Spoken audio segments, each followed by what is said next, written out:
нас не может устроить пустой разговор. Пока все, что мы слышим, это разговоры о необходимости придумать какое-то перемирие, и особо не скрывается, что нужно это перемирие для того, чтобы выиграть время для продолжения накачивания Украины оружием, чтобы они привели себя в порядок, дополнительную мобилизацию осуществили и так далее. Перемирие – это путь в никуда.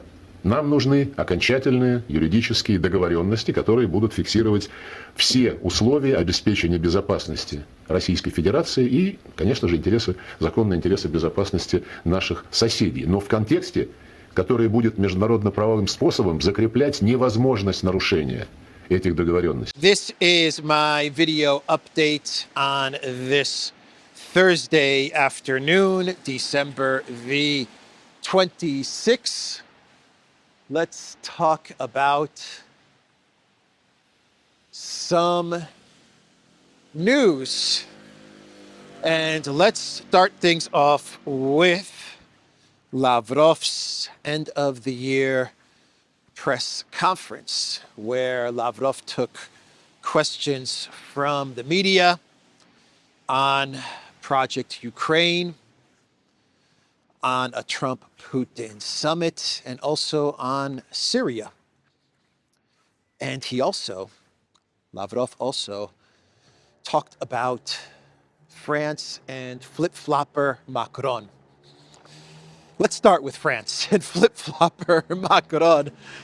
So Lavrov, he said that France has offered secret talks on Ukraine with Russia. Via diplomatic back channels, Lavrov said that France has been trying to talk to Russia on finding a resolution to the conflict in Ukraine without Zelensky, without Ukrainian involvement, which, if true, breaks one of the golden rules when it comes to negotiations on the conflict in Ukraine from the collective West. One of the golden rules from the collective West is no negotiations on the conflict in Ukraine without Ukraine. That's one of the golden rules that the collective West has when it comes to negotiations with Russia and the conflict in Ukraine. And Lavrov said in his statement that France has been breaking that golden rule, trying to get in touch with Russia, trying to establish dialogue with Russia on the conflict in Ukraine without Zelensky. Lavrov then went on to say that as France is trying to engage Russia in some sort of dialogue, France is also escalating the conflict in Ukraine. Flip-flopper Macron. However, Lavrov went on to say that while Russia does not mind holding these types of talks, France is also the primary initiator of discussions about sending peacekeepers to Ukraine, is currently training Ukrainian troops, and has stated that it is necessary to continue to hammer Russia to ensure that Ukraine has a stronger negotiating position. Such ambiguous behavior does not inspire a desire to take seriously what is happening at the initiative of our French colleagues. Flip-flopper Macron.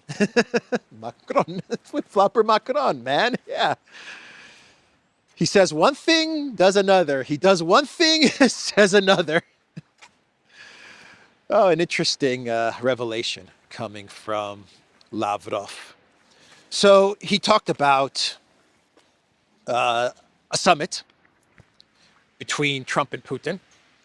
That was a big part of the press conference, and Lavrov said that Russia is ready to talk to the United States, to the incoming Trump administration.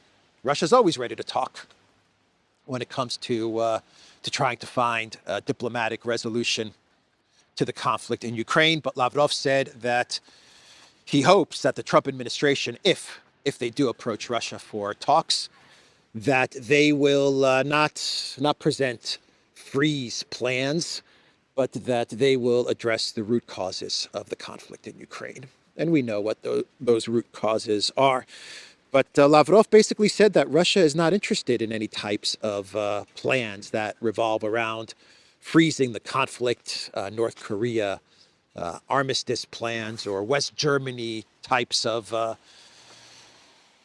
freeze models. He said Russia's not interested in any of that stuff. He wants the Trump White House to, if they do decide to enter into talks with Russia, to address the root causes of the conflict in Ukraine.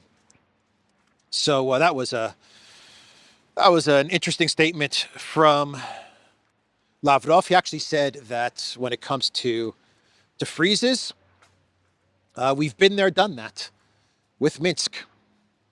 We had Minsk 1, we had Minsk 2, which was a type of freeze to the fighting in Ukraine. And Lavrov said that the collective West, Ukraine, Germany, France, he called out Angela Merkel. He actually called out Angela Merkel by name. He said they didn't honor that agreement. And the only thing that they did is they used the Minsk agreements to buy time so that they can build up the Ukraine military to try and smash Russia in the future. So he said that Russia's not interested in any of that stuff. Russia wants a lasting solution, a lasting peace with Ukraine and in the region, in Europe as a whole. And he wants the Trump White House to approach Russia. He's hoping that the Trump White House approaches Russia, addressing the root causes of why we are where we are. He also said that the Zelensky government, if we do get to the point where Ukraine has to be included in any types of negotiations, that the Ukraine government, they need to sort themselves out before engaging in any dialogue. Because at the moment, according to Russia, Ukraine has an illegitimate president. So they need to put a legitimate president in place before you get to any type of dialogue or discussions. And he also said that they have to deal with the law or the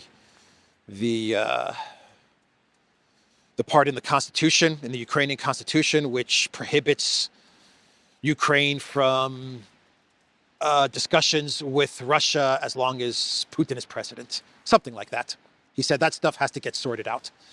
We need a legitimate president in Ukraine, and Ukraine right now, in its current form, the Ukrainian government cannot engage in dialogue with Russian President Vladimir Putin, so that also has to get sorted out.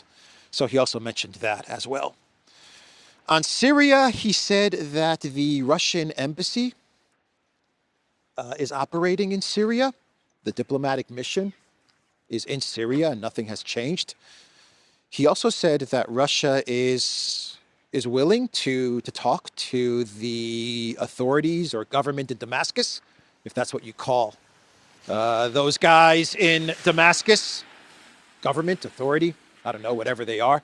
Russia said that they're willing to talk to them and that Russia is talking with and ready to talk to Turkey when it comes to Syria as well. So that's what he said on Syria. So the European Union is starting to have doubts about troops in Ukraine, peacekeepers, as Macron calls them. They're starting to get some serious doubts, to have some serious doubts about European peacekeepers in Ukraine. Can Europe put peacekeepers in Ukraine without the United States? That is the question. And the answer is hell no. No way can Europe put peacekeepers in Ukraine without the United States. They're not even peacekeepers. These are NATO forces in Ukraine without the United States. From the UK Independent, NATO cannot defend Europe from Russia without the US, warned alliance's frontline leaders. Leaders of Finland, Latvia, and Estonia tell the Independent that Ukraine's victory over Russia is vital to the defense of a poorly armed Europe. Without the United States, Europe can't do anything.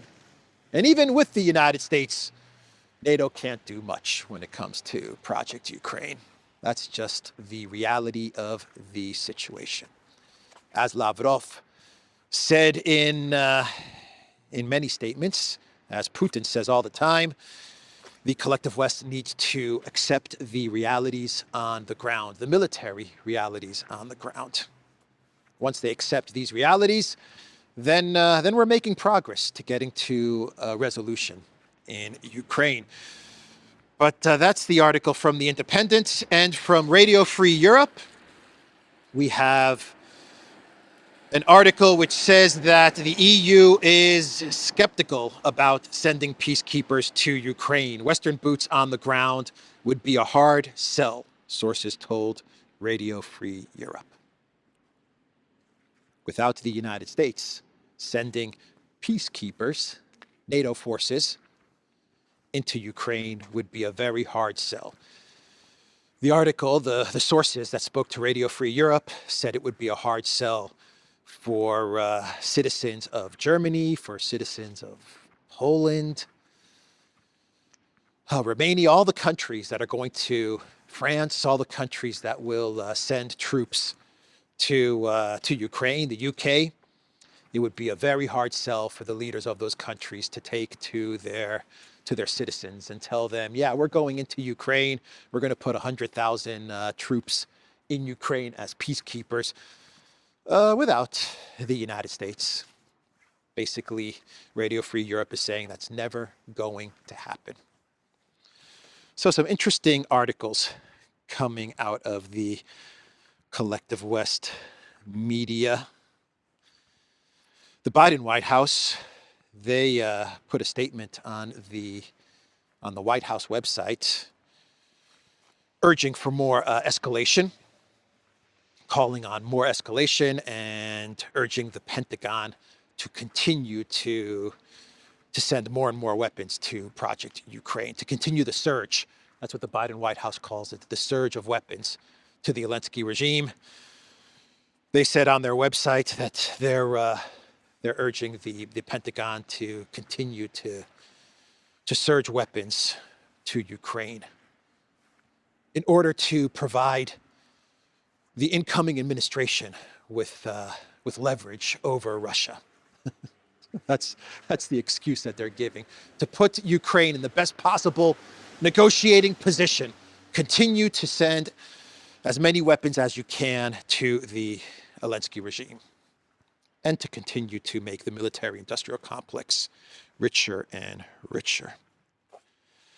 Biden directs Pentagon to continue its surge of weapons deliveries to Ukraine after Russia's Christmas attack. This is coming from the Kiev Independent. What else? We had the Azerbaijan airline crash in Kazakhstan, which is a big story. We also had the other day a Russian cargo ship, the Ursa Major, which was attacked. It was a terrorist attack. I believe they're even saying that this was a terrorist attack. The Russian authorities, the shipping company, is saying that this was a terrorist attack in the Mediterranean. Something hit the ship, and I believe the ship sank, destroyed the ship. And this wasn't a military vessel, from what I understand. This was a freight cargo ship. So this happened like 2-3 days ago, and this was in the Mediterranean. And some country decided to sink this Russian ship, this cargo freight vessel.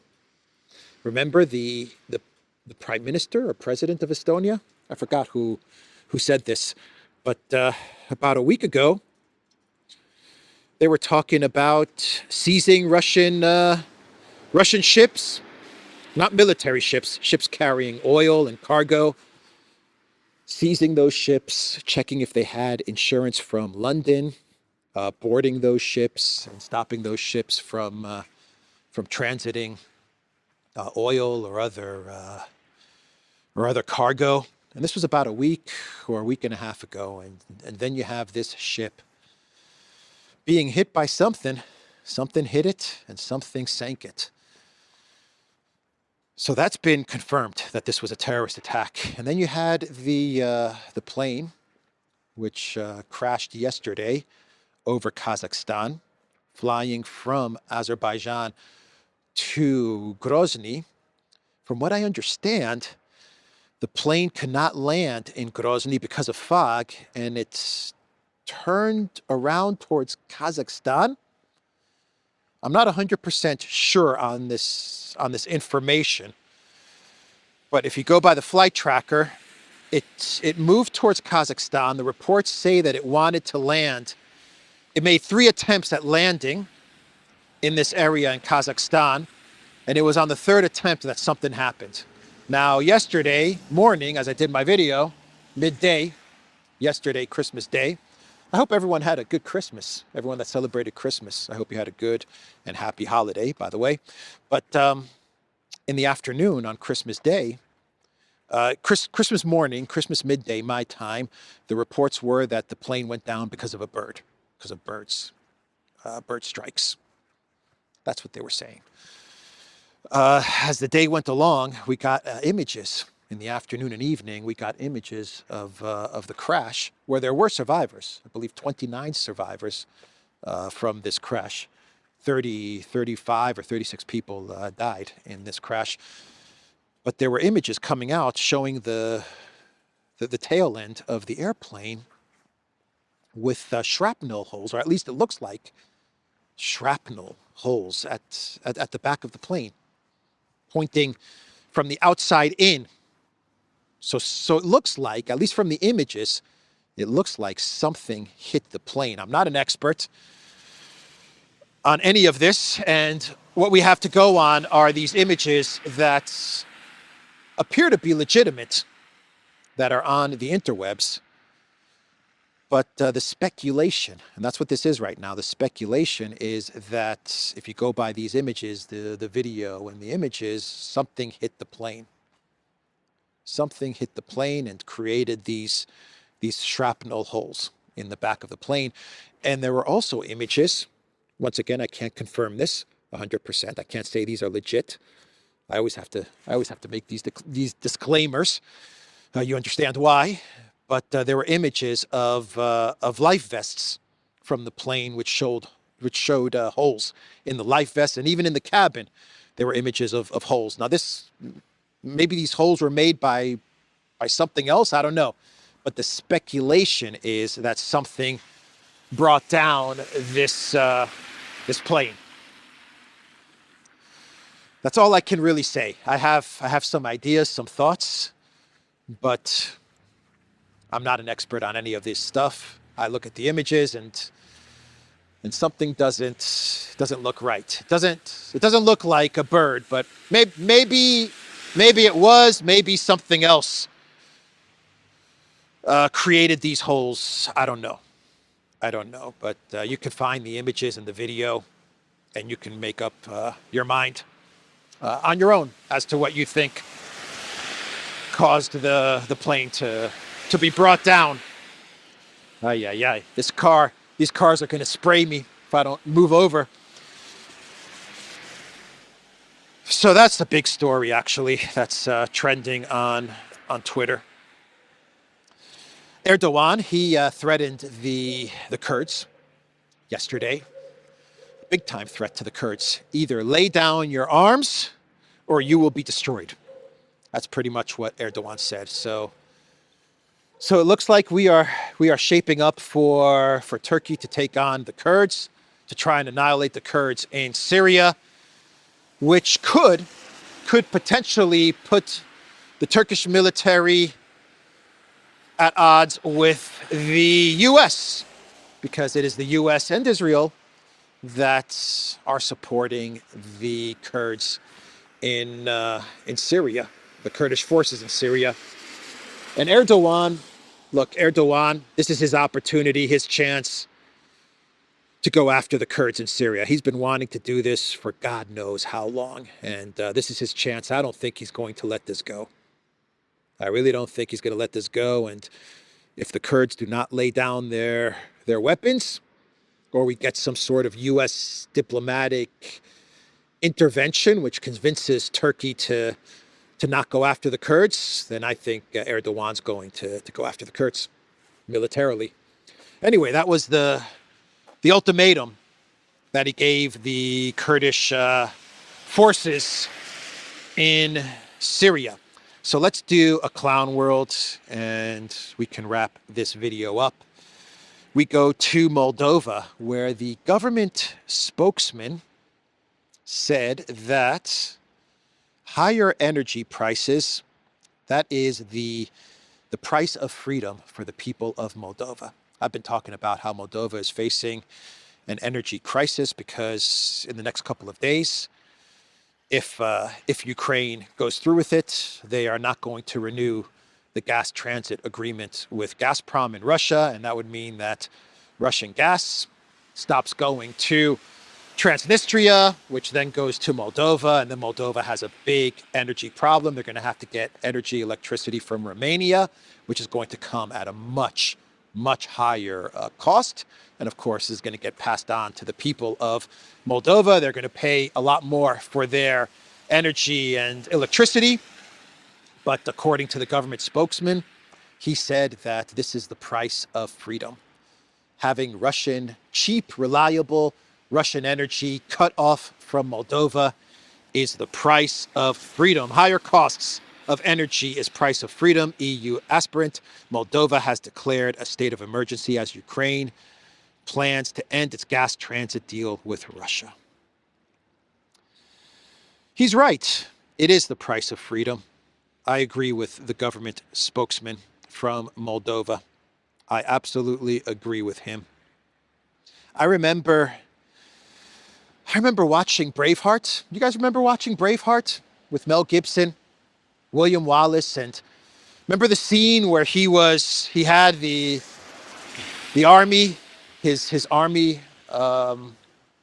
in Scotland lined up, and he was giving that inspirational speech to his men, and he was on the horse, and he told his men as they were preparing for battle, he said, sons of Scotland, they can increase our energy prices, but they can never take our freedom. Remember that line? It's like a really famous line in Braveheart. They can increase the price of our energy, but they can never take our freedom. And everyone cheered, and all the soldiers, the Scottish fighters were cheering. Yeah, Wallace. Remember that scene? Yeah, that's Moldova. That's Moldova. That's Maya Sandu. They can increase the price of our energy, but they will never take our freedom. Oh, these slogans that they use. They don't care that people suffer. They don't care about higher prices. They don't care about the difficulties that everyday people have to go through. Who cares? Who cares about solving problems and making life better for people? Let's just come up with a cute slogan and everything will be fine. That's how they deal with things. That's how the collective West deals with things. They don't face problems head on. They don't deal with reality. They don't look to serve their people and their voters and their citizens, make life better for them. Nope. Let's just come up with a cute slogan and everything will be okay. As long as it takes. As long as it takes. Believe me, everyone's going to buy into that as long as it takes. An unprovoked Russian war. It was unprovoked. A Russian war, a Russian invasion. People will believe it. People will absolutely believe that. Peace through strength. Peace through strength. That's the latest slogan. I'm not hip on peace through strength. I think it's a bunch of nonsense. What else? Yeah, higher energy for freedom. Higher energy for freedom. Inflation for freedom. Higher prices, because that's the cost of freedom. That's the video, everybody. TheDurant.locals.com. We are on Rumble, Odyssey, BitChute, Telegram, Rockfin, and X. Go to the Durant shop, pick up some merch like what I am wearing today in this video update. Take care.